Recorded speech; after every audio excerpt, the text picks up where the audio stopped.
If Notre Dame is going to contend for a national championship this season and beyond, it's going to come down to 6 questions, and every single one of them has the power to define just how far this program can go. We're breaking it down right here on Locked On Irish.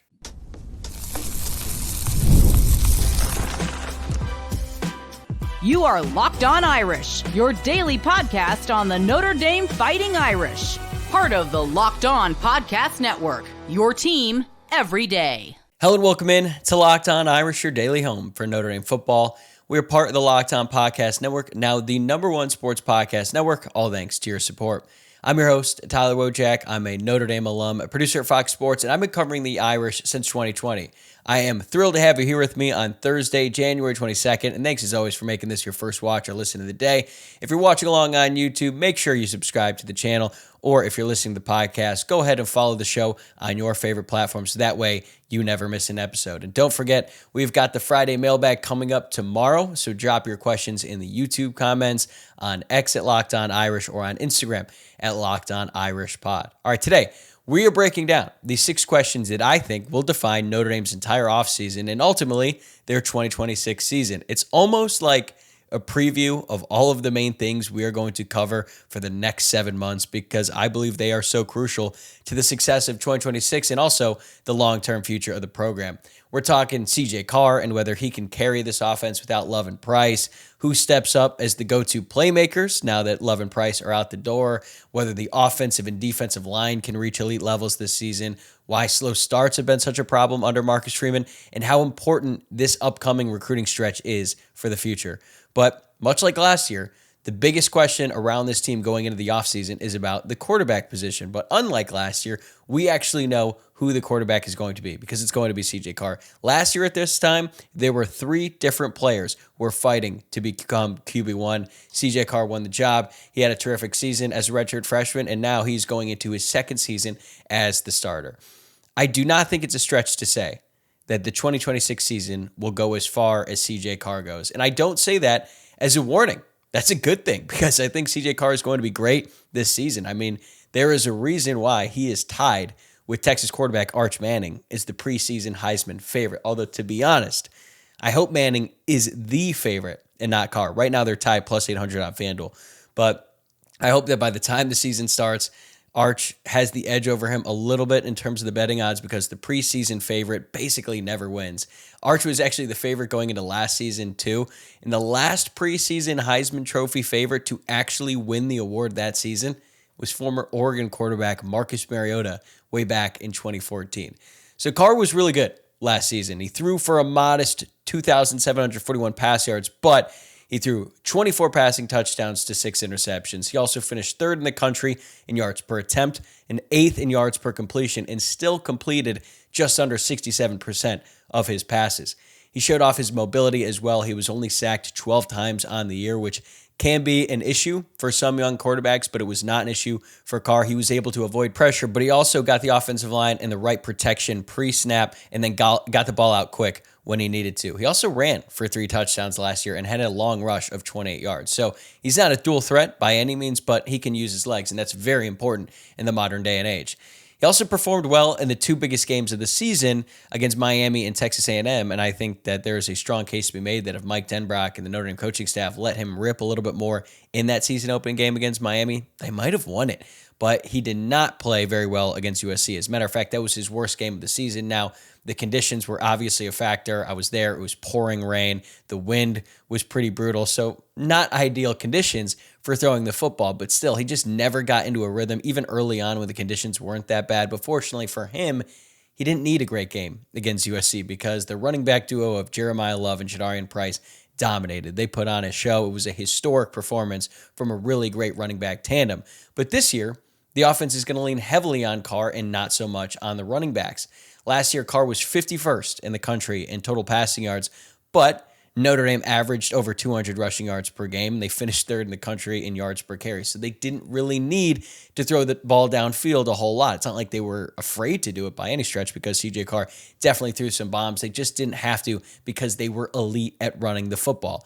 I expect they'll be able to run the ball again this year, just not quite at the same level as they did in 2025. But with that in mind, defenses are definitely going to play CJ Carr differently this season. USC had 2 safeties in shell coverage the entire game, despite the fact that Notre Dame was gashing them on the ground, but Carr was never able to figure out that defense. And I expect he's going to see a lot more looks like that this season. And Notre Dame might not have the same success running the ball against those sets. So it's going to be on CJ Carr. I believe Carr can be great, and he ultimately will be great. And shameless plug, I should say, former Notre Dame quarterback, all-time winningest quarterback in school history, Ian Book, said on this show before the season started that the biggest jump a college quarterback makes is between year 1 and year 2 as a starter. And if that's the case for Carr, he could be one of, if not the best football player in the country next season. So that is the number one question that is going to really determine how far this team could go next season. But second to that, I have who will emerge as the go-to playmaker on offense, because Carr can't do it himself. And even though Notre Dame is going to bring back a ton of talent from this past season, they are going to be without their top 3 biggest playmakers on offense from last year in Love, Price, and also Malachi Fields. Now, they do bring back Jordan Faison, who led the team in receptions and yards. Faison is a really good college wide receiver. He's going to be critical to the offense next season. I expect he will lead the team in receptions and yards once again. But when Notre Dame really needed a play downfield, if it was 3rd and long, they were going to Malachi Fields, and given his size and his contested catch ability, he made those plays more often than not, where Carr would just kind of throw it up and Malachi Fields would come down with the catch. So Fields could strike fear in opposing defense because he was just a matchup nightmare. I don't think Jordan Faison does the same. Again, he's still a really good player. He's going to make a ton of great plays for the Notre Dame offense next season, but Notre Dame needs someone on offense that is capable of beating any coverage or any look that the defense can give them. And right now, I don't know who that player is. That's not to say that they don't have one. I just don't know who it's going to be as we sit here today.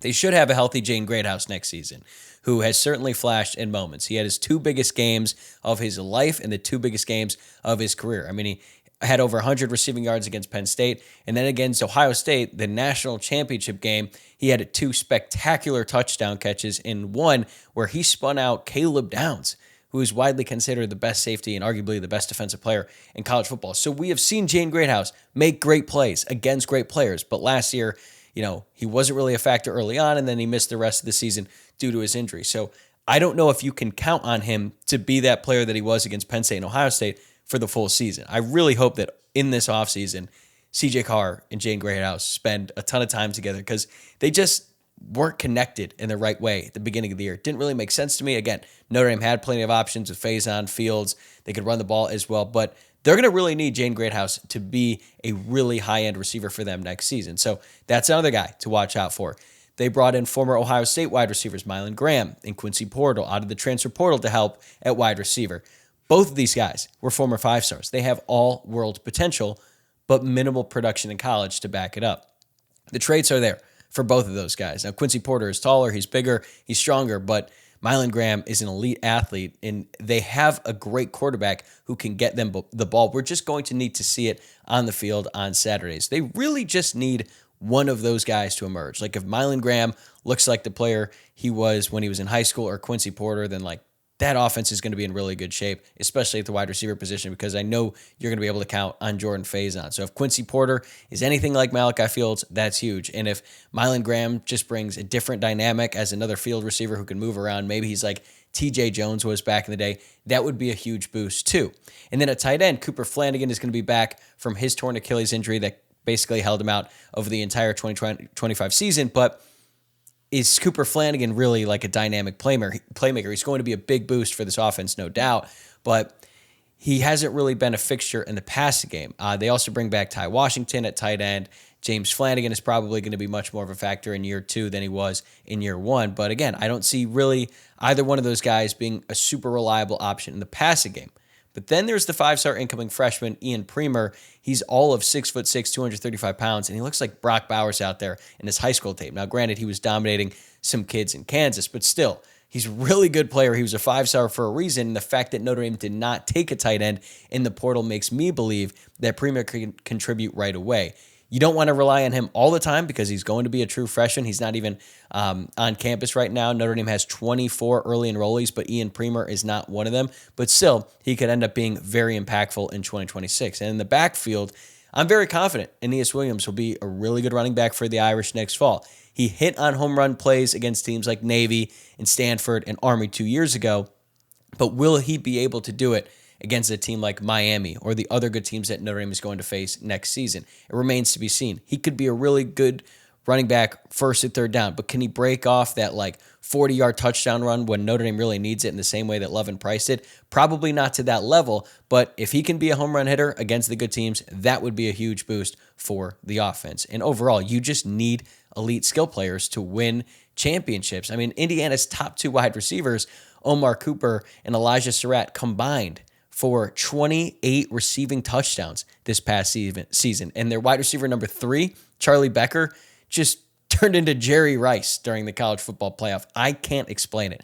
But overall, when you look at this Notre Dame offense, there are a bunch of different guys who could become big-time playmakers next year. There are just no sure things as we sit here today, and monitoring who that player might become is going to be one of the biggest storylines of this offseason.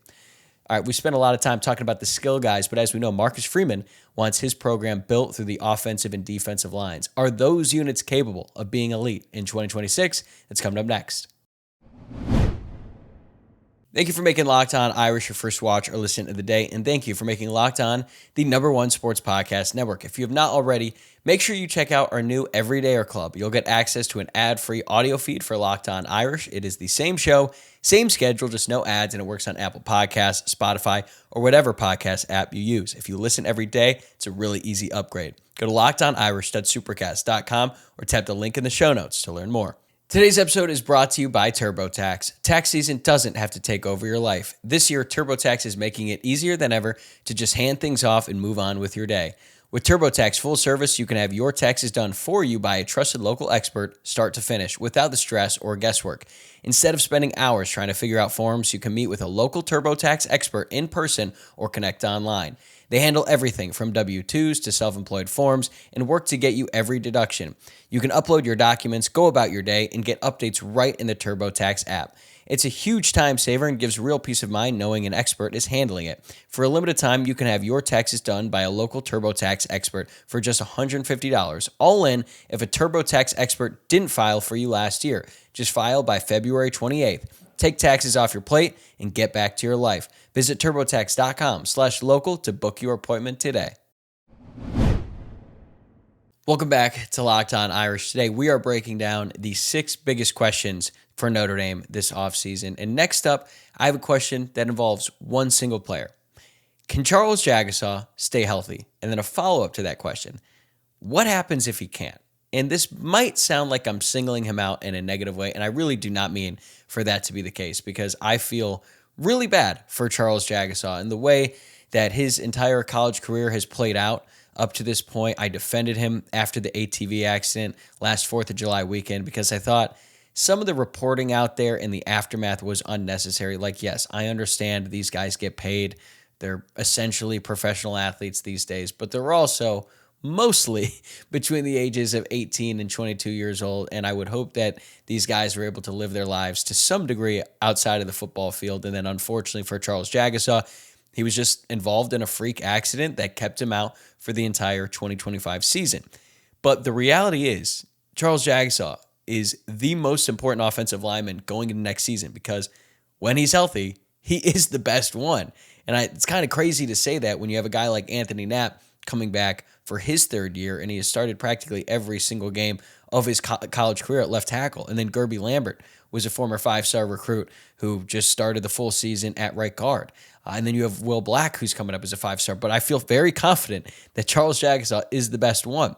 I actually had him as the number 3 player on the roster going into 2025, and then he broke his arm in the ATV accident literally like 2 days later. So I'm sorry if people thought that was a jinx. But if he is able to come back from this injury and be 100% or anywhere near it, and then if he's able to stay healthy, this offensive line could be one of the very best units in the entire country because they have Nat, like I mentioned, Lambert, and then Otting and Craig at center, and then Charles Jagusah, who Joe Rudolph has said could be the best guard in the entire country. He was a tackle at one point. He was going to be the left tackle for the team heading into 2024, but then he appeared in that game against Penn State, and Joe Rudolph was so blown away. He's like, that's his future. It's crazy to think about this, but Jagusah has only appeared in 5 games through the first 3 years of his career. He made his debut against Stanford in garbage time in the last game of the regular season in 2023. Then he started at left tackle in the Sun Bowl, and then he appeared on special teams against Georgia in the college football playoff a year later after he missed the entire regular season due to a torn pec that he suffered in fall camp.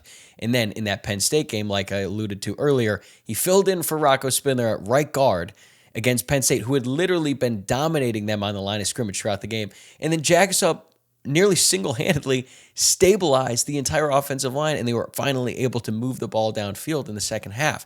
And then he started against Ohio State in the national championship, but then obviously missed the entire 2025 season. So when he's been able to be out there on the field, he has been terrific. And we have been hearing about his potential since he was Notre Dame's highest-rated recruit in their class of 2023.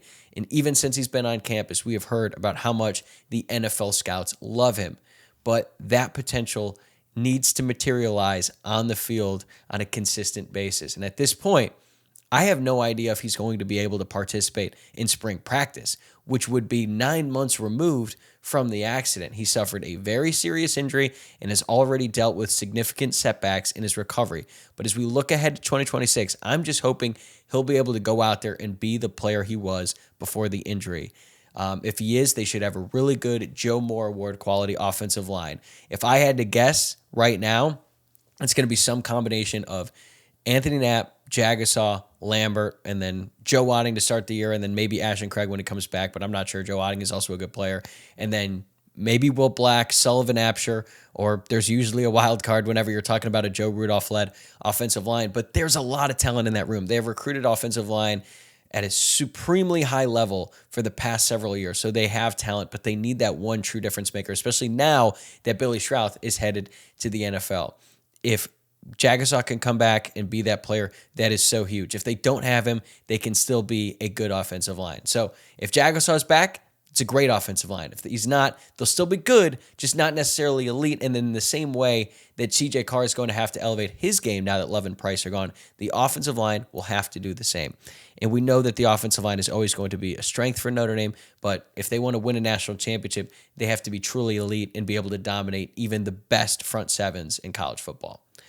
All right, sticking with the trenches, we're going to flip over to the defense. The fourth biggest question I have about this Notre Dame team this offseason: can the new defensive line coach, Charlie Partridge, develop a truly dominant defensive front for the Irish next season?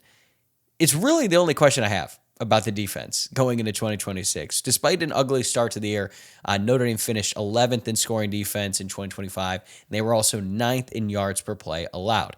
Chris Ash is never going to get those first 2 games off his resume, nor should he. But the defense improved dramatically as the season went on. In year 2, should be even better. Just think about the jump that Al Golden's defense made from year 1 to year 2.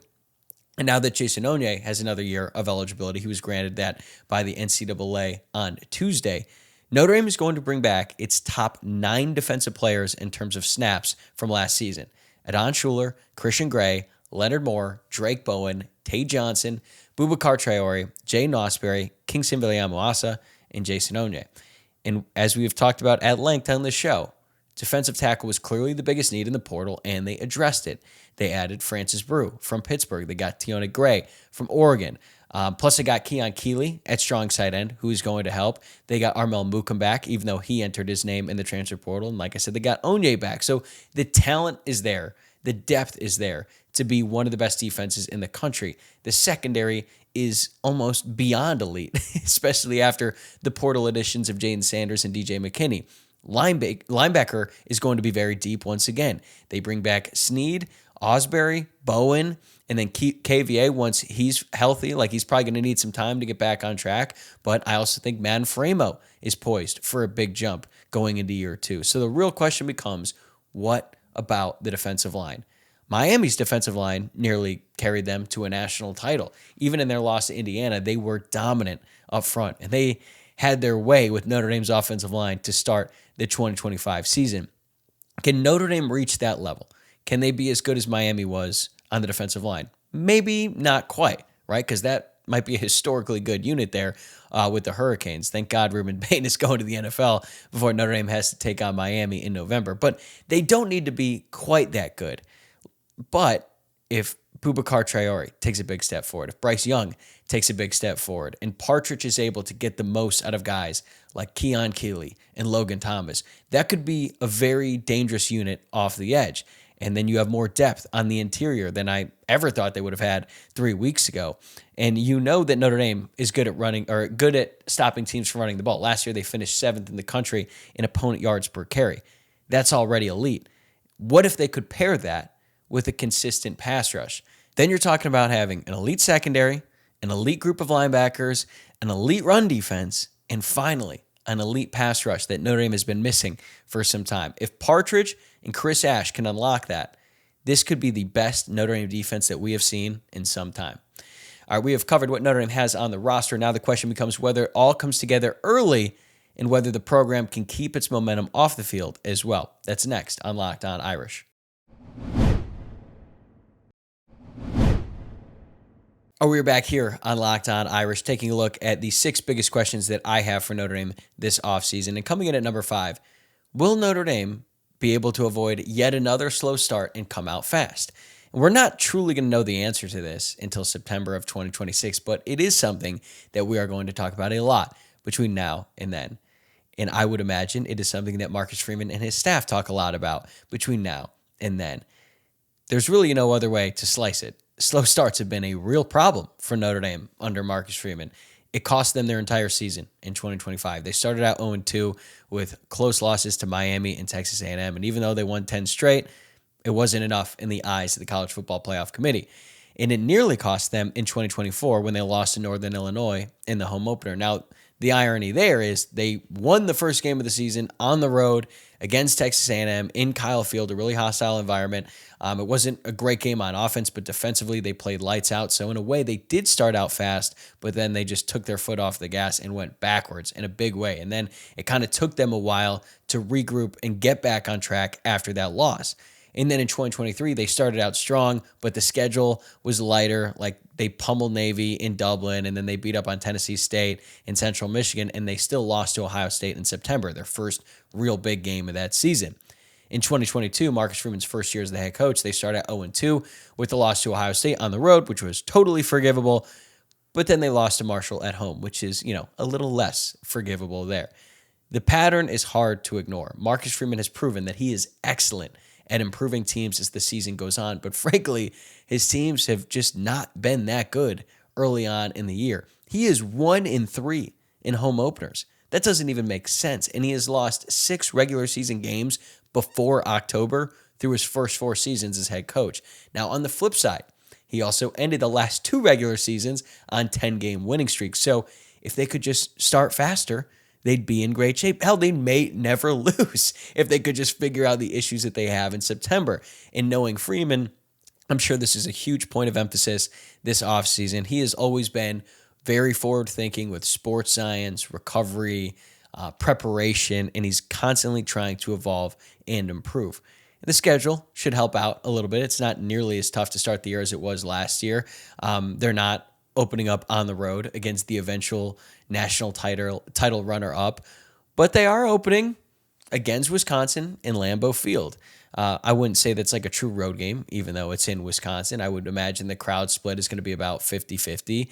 And even though Wisconsin has been down in recent years, that's not going to be an easy game. Then they get Rice at home in week 2, which, should probably be manageable, but you never know. It is the home opener under Marcus Freeman. But week 3, you've got Michigan State, now under Pat Fitzgerald, their new head coach. And, they got Max Bull over there as linebackers coach now. They're not a great team. They've been really down in recent years, but they're going to compete, right? So it's not a gauntlet by any stretch. That's not what I'm saying here. But it's also not a cakewalk. So if Notre Dame is not ready to play early on and they come out and they're sleepwalking, they could find themselves in another tight situation that they just don't need to be in. I do believe Marcus Freeman and his staff are going to have a better plan this time around. But until we see it, I think it's a fair question to ask. And the last big question I have for Notre Dame this offseason doesn't necessarily pertain to their success on the field in 2026, but it is very important for the long-term future of this program. Can Notre Dame sustain its momentum on the recruiting trail and take it to another level? Because they just signed a top 5 class in 2026. It is arguably the best recruiting class that Notre Dame has signed in decades, certainly in the internet era. They had the 4th highest rated class according to the 24/7 Sports Team composite, with 29 total commitments, including 3 5-star prospects. And they did that in an era where people wondered if they were even capable of ever signing a top 5 class. Well, they did it. And now that is going to be the expectation. But the difference between last cycle and this cycle is Notre Dame doesn't have quite the same momentum that they did going into the home stretch of the class of 2026. Just think about it. Notre Dame had that wave of commitments last spring, led by Rodney Dunham, the 5-star defensive end. They also added Ebenezer Iwatade, the high 4-star defensive end as well. And then in the summer, they continued to ride that momentum, and then they had that flurry of commits, a bunch of guys on the board. I mean, they got Joey O'Brien and Kerry Adams to commit on the same day. Like, recruiting in Notre Dame as a whole was red hot throughout the first half of 2025, which makes sense because they were just coming off a run to the national championship. People liked Notre Dame. People were rooting for Marcus Freeman, and it was great, right? And they took advantage of that with recruiting. Now, this offseason has been a much different story. Notre Dame did not make the college football playoff, and rather than receiving a ton of positive press like they did last year, it has honestly felt like an onslaught of negative attention from the media and from opposing fans ever since December 7th. So the dynamic around Notre Dame has changed. That's not to say that they're going to take some big step back or anything like that. I'm just saying recruiting is different now compared to it was this time last year. And you also have to consider the questions about Marcus Freeman's future at Notre Dame. Now, you might not believe that there are any questions that Marcus Freeman never entertained the NFL. There's no interest there. You're free to choose whatever you want to believe in that situation, but the smoke was there, certainly. You can't deny that. You can't deny that the NFL wasn't interested in Marcus Freeman because we know for a fact the New York Giants were heavily interested in him. And there were other teams like the Titans and the Pittsburgh Steelers who were interested in Marcus Freeman. He came out in his press conference and said that he didn't have to reevaluate his position at Notre Dame. He admitted that he did talk to front office executives and general managers, things like that, and he used the opportunity to learn how to become a better football coach. And when he was asked point blank whether or not he wants to be an NFL coach someday, he stumbled over it a little bit, but he said not really right now. He's never done it before. But he also didn't come out and emphatically say that he's going to be around at Notre Dame forever. And it's fair for recruits and their families to wonder how long is Marcus Freeman going to be there if they are considering having him attend Notre Dame. And Marcus Freeman didn't really make life easy on himself when he announced he was coming back for next season. He just said 2026, ... run it back, because it does make it seem like he's only going to be around for one more year. So in a way, he created a problem for himself, but I also believe that he's definitely ready for those questions. He's going to be more prepared to answer those questions than he was answering the question about whether or not he wanted to be an NFL coach one day at his press conference. So he's going to be, able to rehearse it. He's going to have to address it many times to recruits, their families. And look, I get it. And I'm sure he gets it as well, but he's going to be transparent. But we also know, we have evidence now that this is a concern for recruits. Look no further than 5-star running back Kamon Spell out of Pennsylvania, who was at one point committed to Penn State. Then he decommitted, and then it looked like he was going to be a commit to Notre Dame after he visited for the USC game last year. But I think Notre Dame was like, hey, hold off a little bit. Still in the class of 2027. We got a long way to go before signing day. But he was all in on Notre Dame. Now since that time, he's been all in on Georgia and other schools as well. But this past weekend, at the opening in Miami, he spoke with Brian Doan of 24/7, I believe is like one of their lead recruiting experts of that entire company. Don't ask Spell point blank, how did you feel about the NFL rumors with Freeman? Are they a factor in your recruitment? He said, yes. So it's on their mind, okay? It's something for Marcus Freeman to address, but it all kind of boils together here for how he's going to approach the cycle in 2027, because it's not just the questions about his future. Notre Dame just doesn't have that tidal wave of momentum that they had going into last offseason, coming off the run in the national championship, because they didn't make the playoff. Some people were really critical of the decision to opt out of the bowl game. So again, the circumstances are a little bit different, but so far it hasn't affected Notre Dame. They have 8 total commits in the class of 2027, 7 which are four-star prospects. They're in the mix for a lot of other top targets in that class as well. So they do look poised to secure yet another top 5 recruiting class. But as I said earlier, that is the expectation now. Now that you have done it, you have to be able to do it again, because Notre Dame, as Marcus Freeman loves to point out, is going to major in high school recruiting. And if you are going to major in high school recruiting, you have to be the best of the best in that department. Lately, Notre Dame has been great. They need to keep that going in 2027 and honestly take it up another level. If they do that, the future of this program is extremely bright.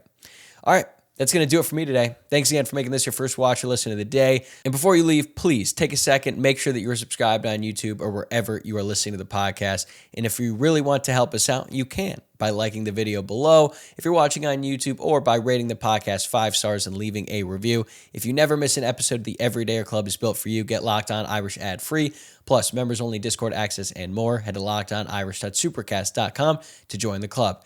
I'm going to be back tomorrow morning with the Friday mailbag, so get those questions in, and I'll see you then.